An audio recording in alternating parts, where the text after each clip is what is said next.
Costume ವಿಷಯದಲ್ಲಿ ನಾವು ಮಾತಾಡೋದನ್ನ ಈಗ ಶುರು ಮಾಡಲೇಬೇಕು. ನನಗೆ ತುಂಬ ಇಂಪ್ರೆಸಿವ್ ಅನ್ಸಿದ್ದು ಅಂದರೆ ತುಂಬ ಐ ಕ್ಯಾಚಿ ಆಗಿದ್ದು ದಿಲ್ಜಿತ್ ಅವರ ಕೈಯಲ್ಲಿದ್ದಿದ್ದು ಒಂದು ಉಂಗುರ. That's beautiful. ಅದು ಹುಲಿ ಕಣ್ಣಿಂದ ಅದು ಲಯನ್ ಎನ್ಗ್ರೇವ್ಡ್ ಆಗಿದೆ. ಲಯನ್ ಎನ್ಗ್ರೇವ್ಡ್ ಆದ್ಮೇಲೆ ಈ ತೋರ್ ಬೆರಳಲ್ಲಿ ಒಂದು ಉಂಗುರ ಇತ್ತು. ಐ ಥಿಂಕ್ ಅದು ಹುಲಿ ಕಣ್ಣಿನ ರೀತಿ ಇತ್ತು, ಸ್ವಲ್ಪ ಯೆಲ್ಲೋಯಿಶ್ ಹನಿ ಕಲರ್ ಇತ್ತು.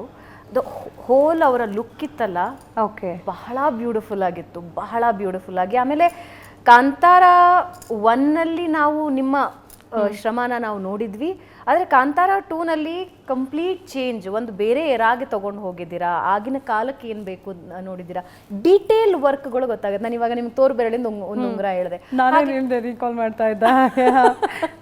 ಅಂದರೆ ಹುಲಿ ಕಣ್ಣಿಂದು ಒಂದು, ಹೌದು, ಅದು ಅಂದರೆ ಅದೊಂದು ಟ್ರೈಬಲ್ ಎಲಿಮೆಂಟ್ನ ಕ್ಯಾರಿ ಮಾಡೋದಕ್ಕೋಸ್ಕರ ಅದನ್ನು ಇಟ್ಟಿದ್ವಿ. ಅದು ಕೂಡ ಇಟ್ ವಾಸ್ ನಾಟ್ ಪ್ಲ್ಯಾನ್ಡ್, ಅಂದರೆ ಸಡನ್ನಾಗಿ ಸಾಂಗ್ ಶೂಟ್ ಪ್ಲ್ಯಾನ್ ಆಯಿತು. ನನಗೇನಂದರೆ ಲೈಕ್ ನಾವು ಈ ಥರ ಸಿನಿಮಾಗಳನ್ನ ಮಾಡ್ಕೊಂಡು ಬಂದು ದಿಲ್ಜಿತ್ ಅವರು ಇಂಟರ್ನ್ಯಾಷನಲ್ ಪ್ಲ್ಯಾಟ್ಫಾರ್ಮಲ್ಲೆಲ್ಲ ಮಾಡಿರೋರು, ಅವ್ರು ಸ್ಟೈಲಿಸ್ಟ್ ಇರ್ತಾರೆ ಹೇಗೂ ಅಂತ ನಾನು ಅದೇ ಮೈಂಡ್ ಸೆಟ್ಟೆಲ್ಲ ಇದ್ದೆ. ರೆಕಾರ್ಡಿಂಗಿಗೆ ಹೋಗಿದ್ವಿ, ಮೀಟಿಂಗ್ ಇತ್ತು. ನಾನು ಹೇಳ್ದೆ ನಿಮ್ಮ ಟೀಮಿಂದ ಸ್ಟೈಲಿಸ್ಟ್ ಇರ್ತಾರಲ್ಲ, ಐ ಕ್ಯಾನ್ ಗೈಡ್ ದಮ್, ಅವರೇ ಮಾಡಲಿ ಅಂತ. He was like very particular. ಇಲ್ಲ, ನನಗೆ ಲಾಸ್ಟ್ ಟೈಮ್ ಕಾಂತಾರನು ತುಂಬ ಇಷ್ಟ ಆಗಿದೆ, ನೀವು ಇಡೀ ಈ ಸಿನಿಮಾಗೆ ಮಾಡಿದ್ದೀರಾ, ರಿಷಬ್ ಅವ್ರ ಕ್ಯಾರೆಕ್ಟರ್ದು ಬಂದಿತ್ತಲ್ವ ಲುಕ್ಕು, ಅದೆಲ್ಲ ಅಷ್ಟು ಚೆನ್ನಾಗಿ ಬಂದಿದೆ, ನನಗೆ ತುಂಬ ಇಷ್ಟ ಆಯಿತು, ನೀವೇ ಮಾಡಬೇಕು ಅಂತ. ನನಗೆ ತುಂಬ ದೊಡ್ಡ ರೆಸ್ಪಾನ್ಸಿಬಿಲಿಟಿ ಥರ ಫೀಲ್ ಆಯಿತು. ಆ್ಯಂಡ್ ಅವ್ರಿಗೆ he wanted to look like one of the ನಮ್ಮದು ಸಿನಿಮಾದ ಕ್ಯಾರೆಕ್ಟರ್ ಥರನೇ ನನಗೆ ಕಾಣಿಸ್ಬೇಕು, ನೀವೇ ಮಾಡಿ ಅಂತ. ಅದಾದಮೇಲೆ ಒಂದೇ ದಿನ ಟೈಮ್ ಇದ್ದಿದ್ದು, ಓನ್ಲಿ ಒನ್ ಡೇ. ನಾನು ಬಾಂಬೆಯಿಂದ ಅವತ್ತು ಬಂದು ನೆಕ್ಸ್ಟ್ ಡೇಯಲ್ಲಿ ಕಾಸ್ಟ್ಯೂಮ್ ರೆಡಿ ಮಾಡಿ ಹೋಗಿದ್ದೀವಿ ಅಲ್ಲಿಗೆ. ಅಂದರೆ 11th ಬಂದ್ವಿ, 12th 13th ಶೂಟ್ ಇತ್ತು, ಮತ್ತು we had to go back. So we had carried like few 1 2 3 options ತೊಗೊಂಡು. ಬಟ್ ಅವ್ರಿಗೆ ತುಂಬ ಇಷ್ಟ ಆಯಿತು.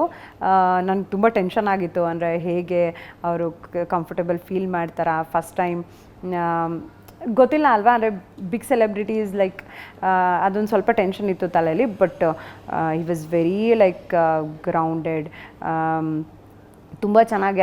ಅವ್ರಿಗೆ ಎಲ್ಲದೂ ಕೇಳಿದ್ರು, ಫ್ಯಾಬ್ರಿಕ್ ಸೋರ್ಸಿಂಗಿಂದ ಆಮೇಲೆ ಜ್ಯುವೆಲ್ರಿ ಎಲ್ಲ ತುಂಬ ಇಷ್ಟ ಆಯಿತು ಅವ್ರಿಗೆ. ಆ್ಯಂಡ್ ತೊಗೊಂಡೇ ಹೋದ್ರು ಅವರು. ಲೈಕ್ ಈ ಆಸ್ಕ್ ಮೀ ನನಗೆ. ಆ್ಯಂಡ್ ಕಾಸ್ಟ್ಯೂಮ್ಸ್ ಅಂದರೆ ಜನರಲಿ ಏನಾಗುತ್ತೆ, ಲುಕ್ ವರ್ಕ್ ಆಗುತ್ತೆ, ಬಟ್ ಇಷ್ಟು ಕಂಫರ್ಟೇಬಲ್ ಫೀಲ್ ಆಗಲ್ಲ.